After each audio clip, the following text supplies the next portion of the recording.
Don't forget to like the video, share your thoughts in the comments, and subscribe to stay updated with our latest stories. It was one of those crisp October afternoons, the kind where the sun still holds a surprising warmth, but the air has that definite bite, hinting at the winter to come. The leaves were doing their fiery dance, a riot of reds and golds against a sky so blue it almost hurt to look at. My husband, Tom, was inside with his best friend, David. They were engrossed in whatever game was on television, their laughter and occasional groans providing a familiar soundtrack to my Saturday. Tom called out, "Eleanor, honey, could you be a dear?" David thinks he left his reading glasses in the car. My knees are creaking just thinking about getting up.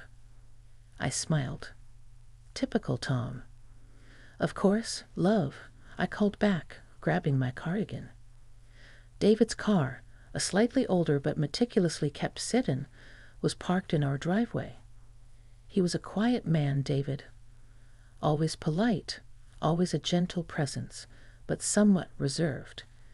In all the years Tom and he had been friends, I felt I barely knew the man beyond surface-level pleasantries. He was an engineer. I knew that, precise and thoughtful in his speech, much like you'd expect. He'd been divorced for a few years now, no children, and seemed to pour most of his energy into his work and his friendship with Tom. The car door opened with a soft click. The interior was spotless, as I'd anticipated, with that faint, pleasant scent of leather and something else I couldn't quite place, something subtly woodsy. I scanned the dashboard, the console, the passenger seat. No glasses. Maybe the glove compartment, I murmured to myself. I leaned over and pressed the latch. It sprang open, and there, nestled amongst the usual car manual and a packet of tissues, was not a pair of glasses, but a small, worn, leather-bound journal. It wasn't flashy, no gold lettering or fancy clasps, just soft, dark brown leather that looked like it had been handled 1,000 times. Beside it, tucked into the compartment's elastic netting, was a slim case of drawing pencils and a couple of well-used erasers. This was unexpected. David, the pragmatic engineer, a keeper of journals and art supplies. My fingers hesitated. It felt intensely private. I should just look for the glasses and close it.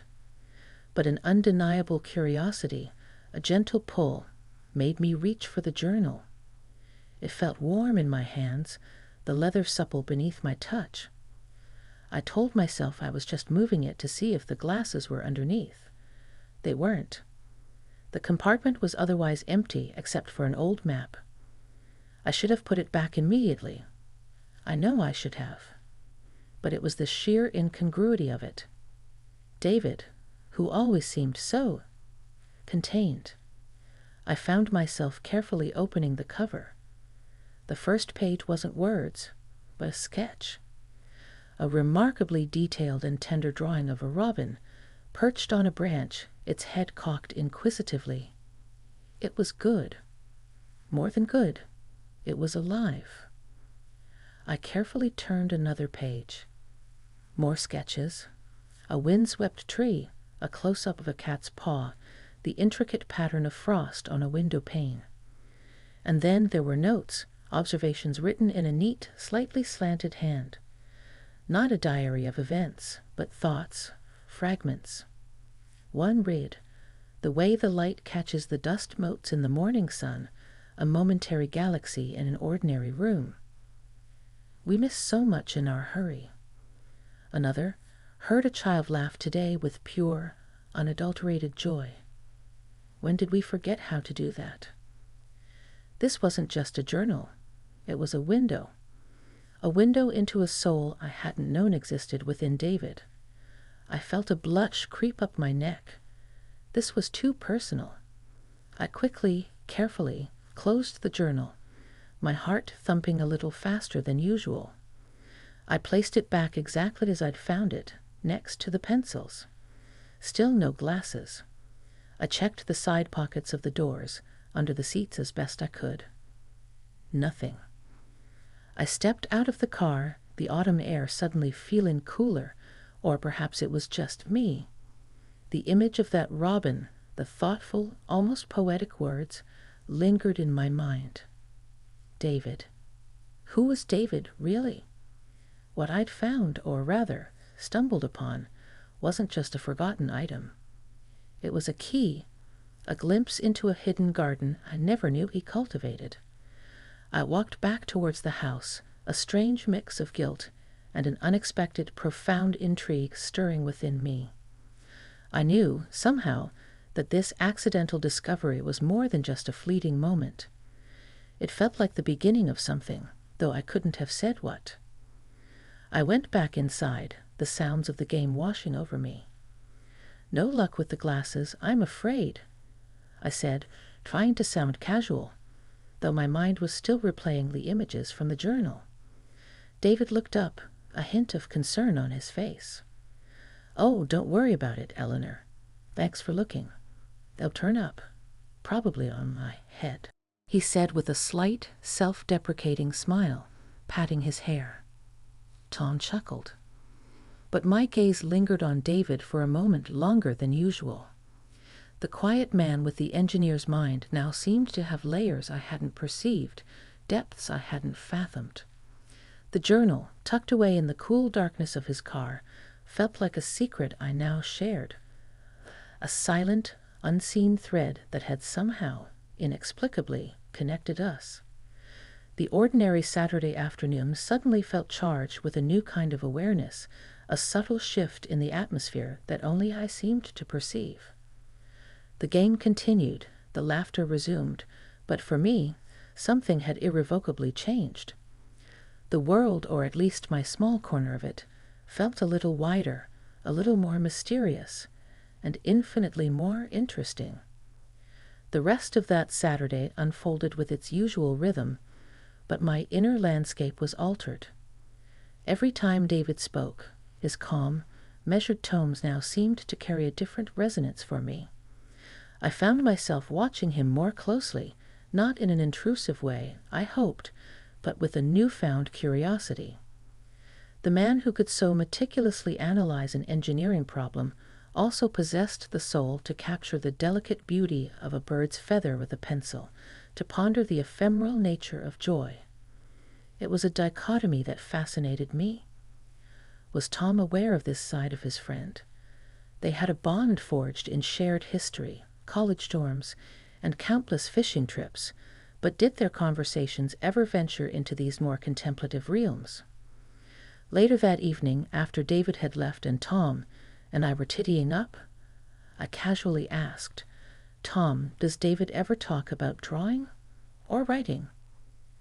Tom looked up from stacking the pizza boxes, a puzzled expression on his face. "David? Drawing? No, not that I can recall. He's more of a numbers and blueprints guy, you know." "Why do you ask?" I shrugged, feigning nonchalance. "Oh, no reason. Just popped into my head." Tom accepted this without a second thought, launching into an anecdote about something funny David had said during the game. I listened, but a part of my mind was elsewhere, still with that leather-bound journal and the quiet revelations it held. The following week, the image of the sketches and the thoughtful prose kept returning to me. It wasn't just the discovery itself, but the feeling it stirred within me, a sense of connection to a deeper current of life that I sometimes felt I was missing in my own day-to-day routines. My life was comfortable. Tom was a good husband, loving and dependable. Our children were grown and forging their own paths.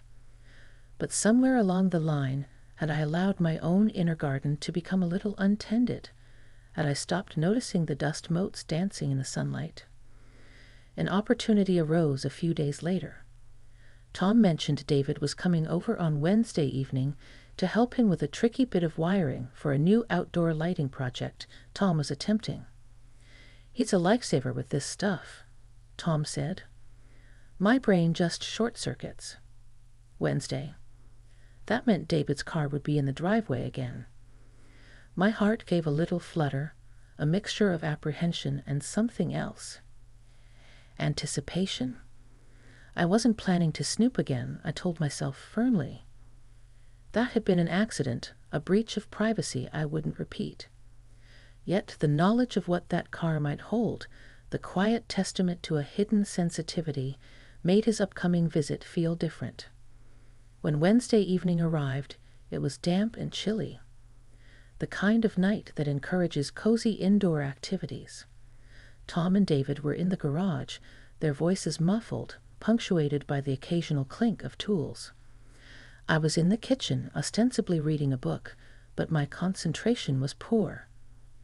I found myself thinking about that journal, about the man who wrote about fleeting beauty and the echo of a child's laughter.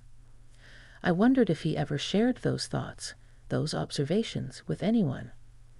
Or were they solely for himself, a private conversation with the world? Around 8 o'clock, Tom came in, wiping grease from his hands. "All done," he announced cheerfully. "David's a genius." I was about to cross wires that would have sent us into the dark ages. He grinned. "He's just washing up." Offered him a coffee before he heads off. My heart did a little skip. This was an opening, perhaps not to pry, but to connect in a different way. When David came into the kitchen, his hands clean, but his brow still showing the faintest trace of concentration, I offered him a warm smile. "Coffee sounds like a good idea, David. Or I have tea, if you prefer." "Coffee would be wonderful, Eleanor." "Thank you," he said, his voice as gentle as I remembered. As I prepared the coffee, the silence felt different from previous occasions. It wasn't awkward, but it felt full of unspoken things, perhaps. Or maybe that was just my own perception, colored by what I knew or thought I knew. Tom was already back in the living room, clicking through channels. "Come on through when you're ready," he called out. David leaned against the counter, watching me for a moment. Then, almost shyly, he said, "That was a lovely rose bush by your front step, Eleanor. The color is quite remarkable, especially at this time of year." I paused, surprised. It was a simple comment, yet it felt significant. He'd noticed. He'd seen the specific shade of deep crimson that I so loved. "Thank you, David," I replied, meeting his gaze. "It's an old variety. It always seems to have one last beautiful bloom before the frost."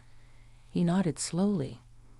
"It's often the last blooms that are the most poignant, isn't it?" There it was again. That touch of thoughtfulness, of deeper observation. My mind flashed to the journal.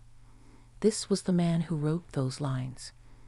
The conversation flowed more easily after that, as we waited for the coffee to brew.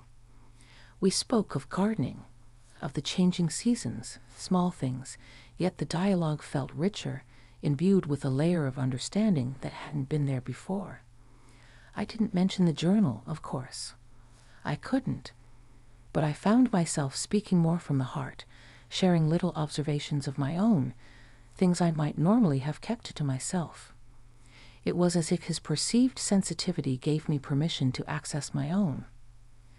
When we took our coffees into the living room, Tom was engrossed in a documentary about deep-sea creatures.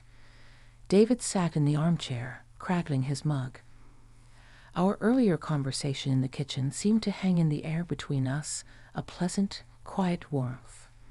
I noticed the way he held his mug, his long fingers, the same fingers that could sketch a robin with such delicacy, that could write with such insight. I wondered if he was thinking about his journal, about the things he chose to record there.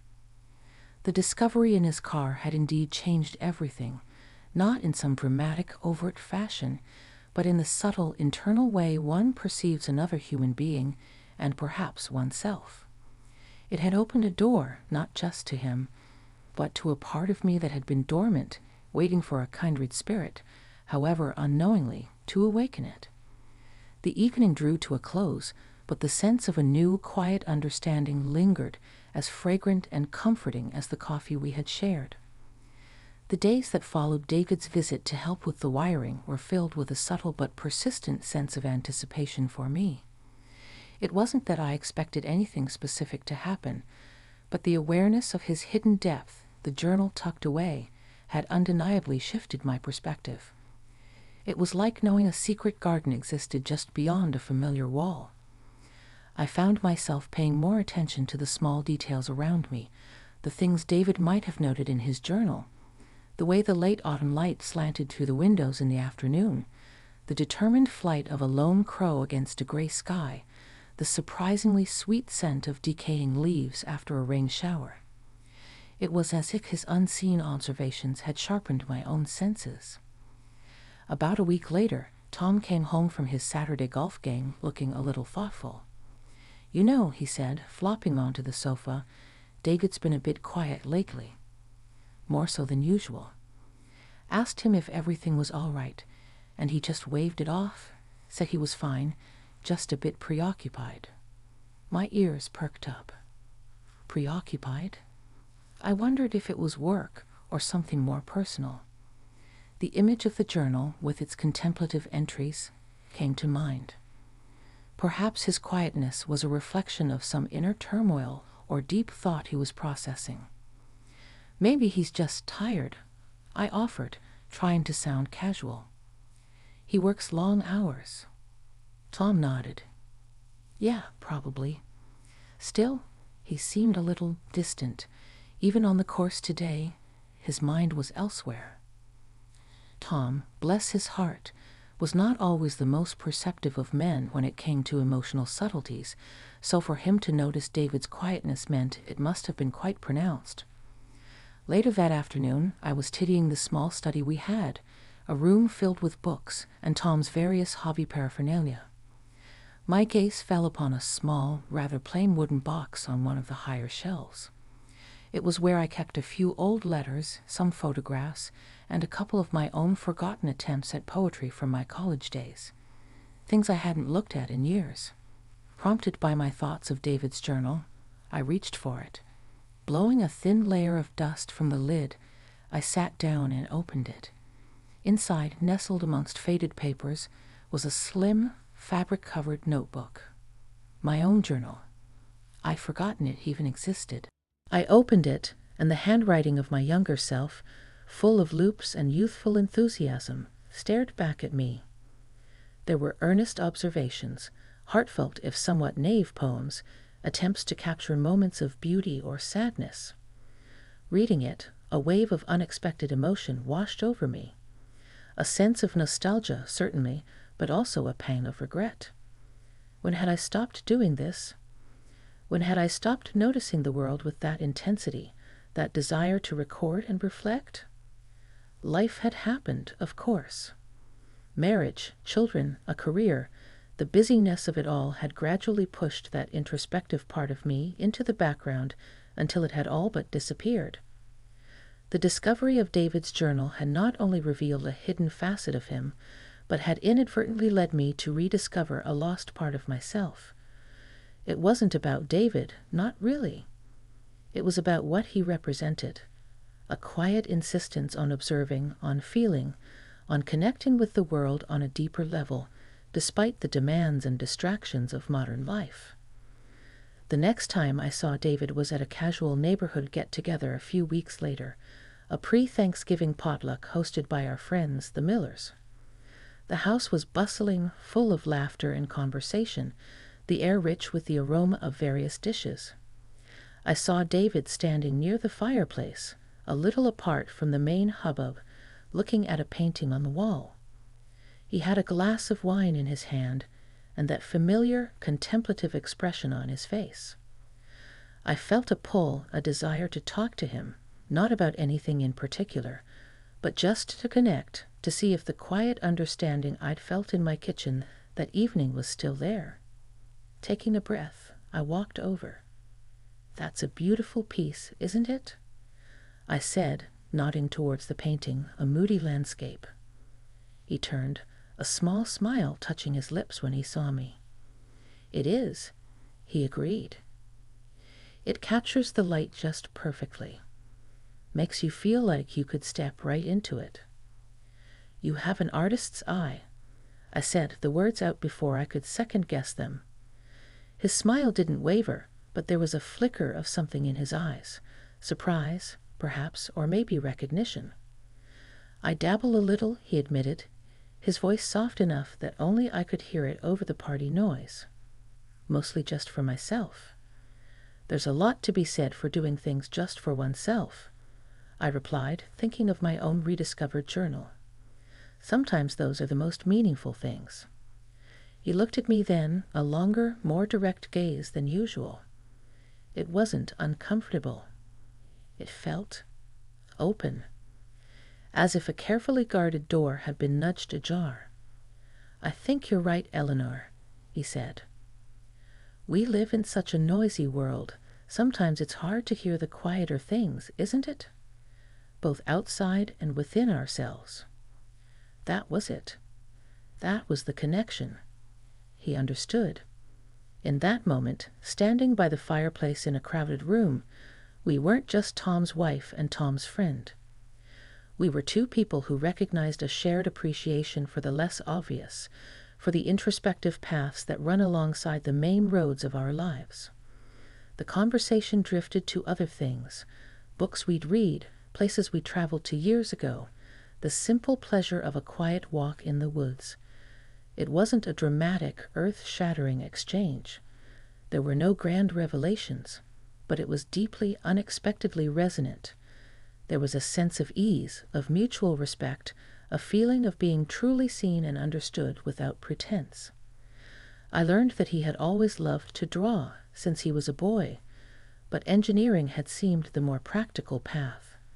He still sketched, he said, to keep that part of him alive, to make sense.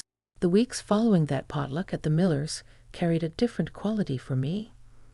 The world seemed to have a little more color, the daily routines a little less mundane.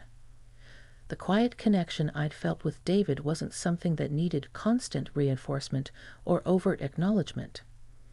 It was more like a subtle background hum, a comforting awareness that there was someone else who understood the language of quiet observation, of inner landscapes. It didn't change my relationship with Tom. If anything, it made me appreciate his straightforward, uncomplicated nature even more. He was my anchor, my steady harbor, and our life together was built on a foundation of shared history and deep affection. What had changed was me. The rediscovery of my own old journal, prompted by the accidental glimpse into David's, had been like finding a key to a forgotten room within myself. I started writing again, not every day, but often. Just small things. A reflection on the way the frost formed patterns on the bird bath, a snippet of conversation overheard at the grocery store that struck me as poignant, the way my own heart felt when I heard a piece of music from my youth. It wasn't for anyone else. It was for me. It was a way of processing, of noticing, of being present in my own life in a way I hadn't been for years. I'd also found myself looking at David differently, and perhaps he at me, though it was always subtle. When we did see him, usually with Tom, there was an unspoken understanding, a faint but definite current of shared sensibility. We might exchange a glance over a particularly beautiful sunset, or a brief comment about a book or a piece of music that indicated we were both thinking along similar lines. These were small moments, almost imperceptible to anyone else, but they were meaningful. There was a profound respect there. He never overstepped, never presumed anything from our quiet conversations. And I, in turn, honored the privacy of his inner world, the world I'd only glimpsed. The journal in his car remained his secret, at least in terms of direct acknowledgement, but its spirit had become a bridge. One afternoon, Tom came home with a small, rather clumsily wrapped package. "This is from David," he said, handing it to me. He dropped it off at my office, said it was a late thank you for that coffee and chat we all had a while back when he helped with the wiring. I was surprised. That had been weeks ago. I carefully unwrapped it. Inside was a small, beautifully framed sketch. It was of the old rose bush by our front step, the one we had briefly discussed. It was rendered with that same delicate precision I'd seen in the journal, capturing not just the likeness of the roses, but their resilient spirit, the very essence of that last, poignant bloom before winter. There was no note, just the sketch. Tears pricked my eyes. It was such a thoughtful, unexpected gesture. Tom, seeing my reaction, looked a bit bewildered. Just a drawing of the roses, isn't it? He's pretty good, I guess. Never knew he did that sort of thing. I smiled through my tears. Yes, Tom, I said softly. He's very good. I found the perfect spot for it in our study, near the window where I often sat to write. It was a reminder, a beautiful, tangible symbol of the unexpected connections that can enrich our lives, of the quiet souls who notice the beauty we might overlook, and of the importance of nurturing our own hidden gardens. What I found in my husband's friend's car that day hadn't led to some dramatic upheaval or scandalous revelation, as the more sensationalist part of my mind might have initially, fleetingly, conjured. Instead, it had been the catalyst for something far more profound and lasting. A journey of personal discovery, a renewed appreciation for the quiet depths in others, and a reawakening of my own inner life. It taught me that the most significant changes often come not with a bang, but with a whisper, a gentle unfolding. It showed me that mutual respect and genuine emotional connection can blossom in the most unexpected places, enriching our lives in ways we might never have anticipated. And it reminded me that everyone, even the quietest, most unassuming engineer, carries a universe within them full of unseen wonders, waiting to be glimpsed, if only we take the time to truly look. The world felt fuller, and so did I. And that, I realized, was a truly wonderful thing to happen.